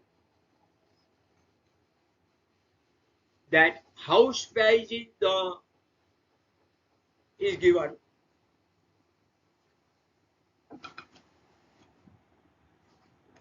UPs are given in neck and the square feet have been given. Now we put this database in the graphical presentation. Now here you can say in the scatter plot, there is some way the handwritten line can be drawn by you, by freehand. If you draw it by hand, you are coming now to the curve. Now when I use, or this particular author have used, the linear equation model by SPSS, he came that intercept value is 98.24. It means that this is the value depends on the NAND size. And after this NAND size, there is just values beta 1 is given, that 0.10 per square foot. It means that this may be the construction cost. You can assume 98 is a net price, 0.10 is a construction cost per square foot. So as the square foot have been increased, the price have been increased. So B0 is the estimated value of Y when the X is 0. It means that it is what I indicated, that nearly is a net price or something. Hence no house at 0 square foot. Just indicate that for houses within the range, observe is the portion of the house price not explained by the square feet. Maybe it may be explained by any other variables, like a government taxation, or it may be explained by way of the NAND value. Interpretation: B1 measures the estimated change in the average value of Y as a result of 1 unit of change. So as the square foot have been increased, the value have been increased. So from this we can prediction that if the house is going to be the 2000 square foot, what may be the price for the same? So that gives, so in the square foot we have put the 2000. So it says that the value is going to be $3,17,000 based on square footage. When using the regression model for prediction, only predict within the range of data. Don't try to extrapolate. It means that do not try to go towards the backward level, but you estimate it. Okay? Do not try to extrapolate the situation, but you can use it normally for the available statistics only. This is being taken from the following bibliography: Here I have used somewhere the books of the Bayman in my discussion.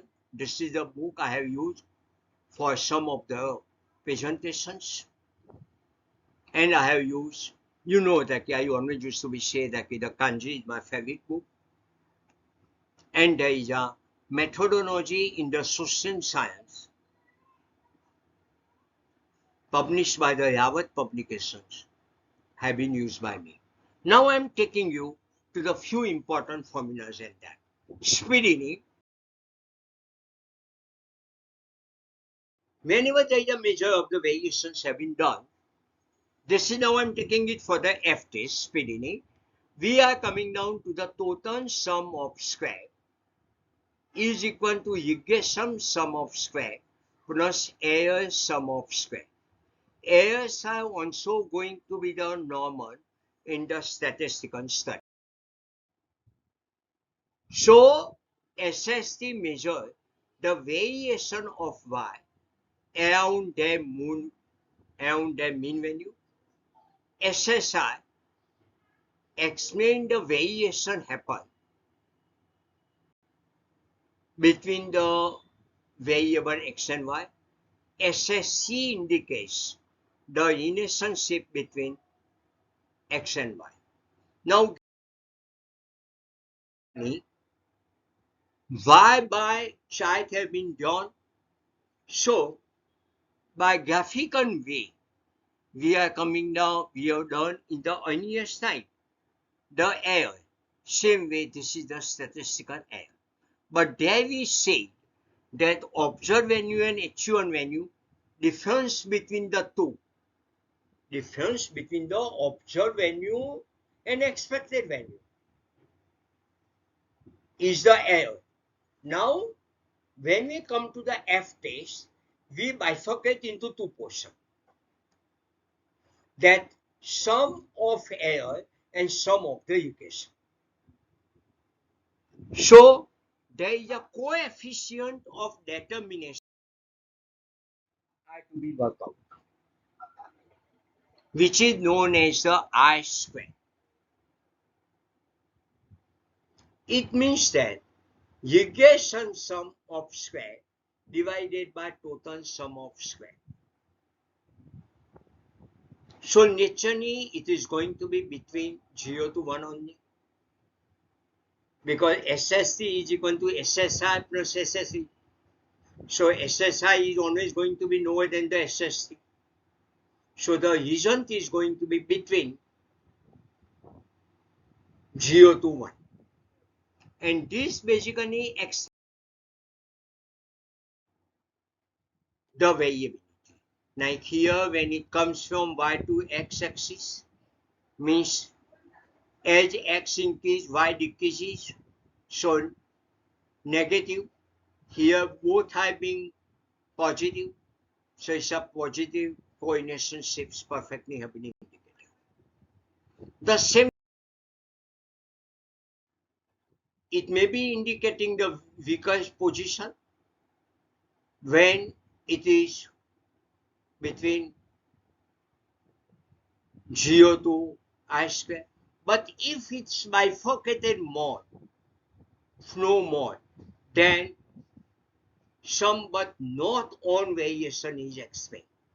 So, when you make your presentation and finalize the decision, you have to prepare or you have to get from the SPSS, the graph is available, study the graph very systematically, and if you come across that such type of the weaker situation is being happen or the strong position is happen, you show the by way of the graph also in the thesis.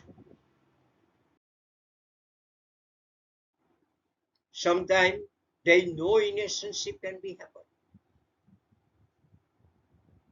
I square is equal to 0. Then you have to be very careful and in your dissertation you have to show it very clear. Now, standard deviations of the observed variables have been taken by us. So, regression 9 have been drawn by us and is the comparing of the standard error. When the small sample size is there, standard error is lower. When large sample size is there, standard error is small, because samples may move in any way. So now I am coming to the closing of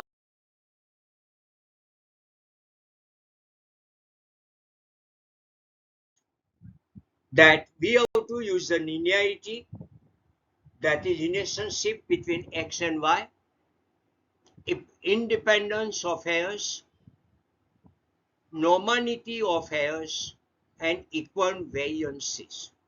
So homoscedasticity have been come for that. Residual is basically calculated value of y minus y by. When it is said, when this curve is given, it is saying the estimated value of y. Then we can plot it on the graphical way.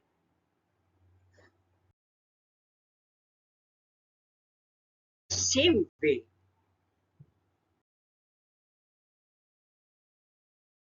logical conclusions can be drawn about the residual analysis. So, auto-correlation, when the data is connected over the period of time, we have to go towards the auto-correlations. And that auto-correlations on presented by the graphical way. So whenever there is certain cyclical pattern way is coming, then you have to go towards the auto-correlations. That what is the, and but this is to be specifically used in the case of when I am taking atmosphere and the agriculture output, or when I am taking the planning commission period, financial study or the economic study, that what is being happened. So Darwin Western statistic is used to work out the auto-correlations, and their value is being said as a D value by the SPSS, Darwin Western, and the possible range is going to be 0 to 4. If the D is close to 2, if HO is 2, if it is 2, less than 2, then it signal the positive correlations.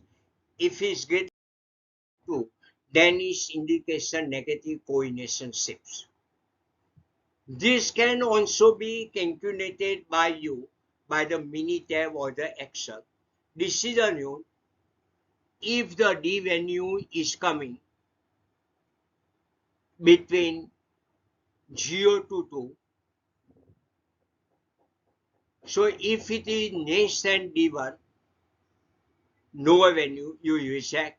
If it's between lower limit to the upper limit, you take it as an inconclusive position.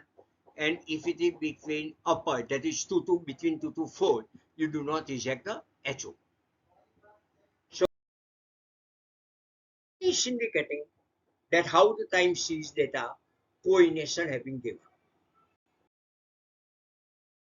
So here it says the Durban Western statistics value is coming to 1.0094. So here we are testing that 1.009,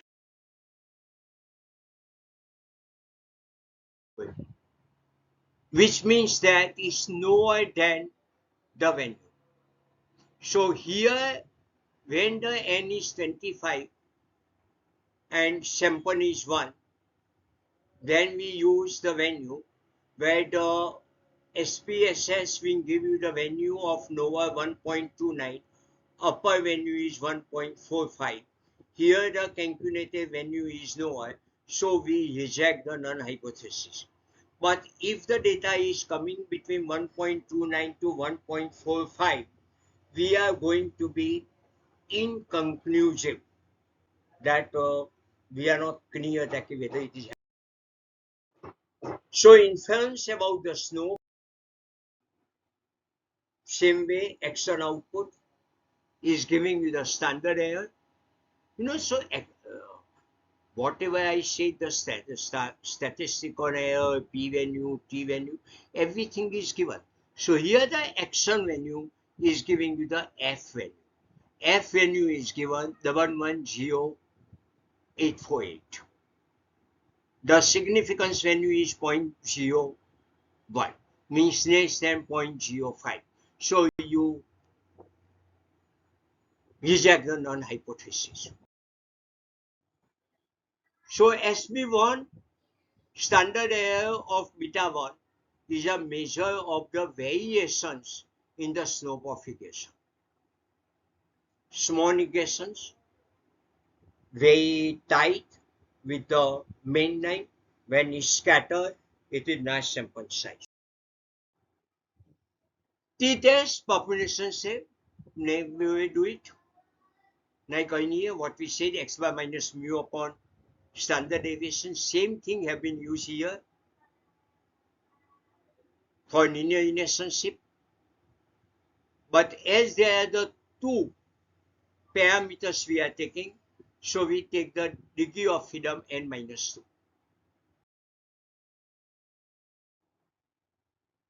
So here we have inferences have been came, which we discussed. From action output, we got the 0.1977. SB1 has come to the 3.293. So 0.10997 minus 0, because we are assuming the beta is equal to 0, divided by standard error, SP1 is equal to this T statistics value. See, this is the beauty of the SPS, which I did manually when I was doing my doctorate. But data is being available. So here you can directly say that my calculated value of the T is higher than my required value. So I reject the null hypothesis. My p value is 0.01, so I reject the null hypothesis. And at degree of freedom 8, the value is given to 0.3060. I said we are taking modular. So when we say the 2.3060, it means it may be negative side also. It may be right side also, and this is the rejection area. Here the t value is coming 3.329. So the t value is being shown here by us at this particular level. So there is a sufficient evidence that square foot affect the house prices.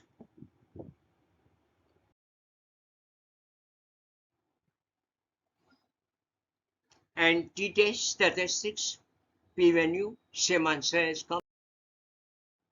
F value, which is calculated in the before 4 slides ago,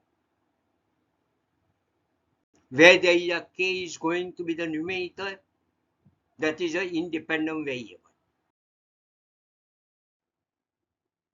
So in the regression model, here the F value calculated by you is 11.0848.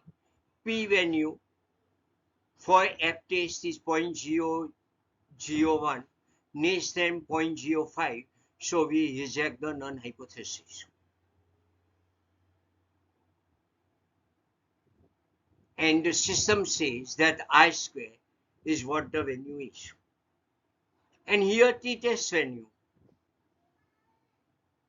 they have given, and lower and upper value have been given for the square feet. So F test value we came to 11.08. When we take the degree of freedom 8 and alpha is 5, the value is coming to 5.32. So this is the point. So we are coming to higher side. So we have rejected the null hypothesis. That is the F test. And based on that, you can have the upper and the lower range can be decided. That upper and lower 95%, what may be the situation. So you can have the intercept term. I have explained it. You can go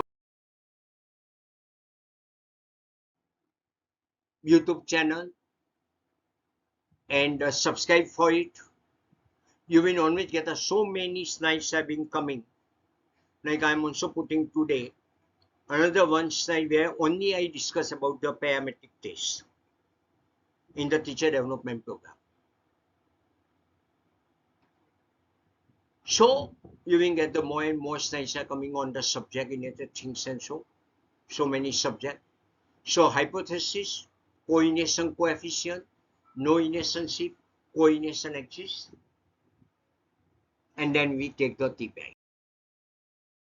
Example, house, the T-value is coming to 3.32. So there is evidence of a linear association at 0.5%, never of significance, because 5% we have taken, but 2 point, see here I said alpha upon 2 means 2.5%, 0.025. The value is 2.30 and the non-hypothesis is rejected. Then I can individually draw it for each sample to decide the outliner by me. The confidence interval says that what confidence I get is based on that we add the prediction level. This is somewhere the tough where your guide will explain you very categorically and what may be the predictions. You can use these notes. You can find the confidence level and the interval level in the action also. I say that how you go. You can go to the input value and you can get the confidence level and those. The regression analysis very important is that regression analysis there is no assumptions have been available. We are not knowing what are the assumptions have been made for the regression analysis. So number of time extrapolating outside the relevant range is going to be the very big pitfall for sometimes you are taking X versus Y, but it may be possible that the Y versus also be advisable. So you have the hyper, this is the one of the nice important slide for you, where it was said that the parametric test, one sample T test Z test, two samples, you can use the two sample T test, Z test, paired sample, you have to use the paired sample test, non-parametric test, one sample chi-square, conglomo, Lorentz and binomial, independent chi-square man-meeting, conglomerate, Winnickson, and our scientist by. So here I have given it that what is your input variable, whether it is quantitative normal and what may be your outcome variable, which type of the tests are to be used by you. Hope everyone got the idea very clear. Do you have any question, friends?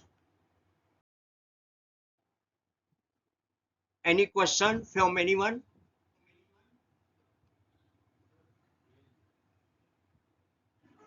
Just tell me.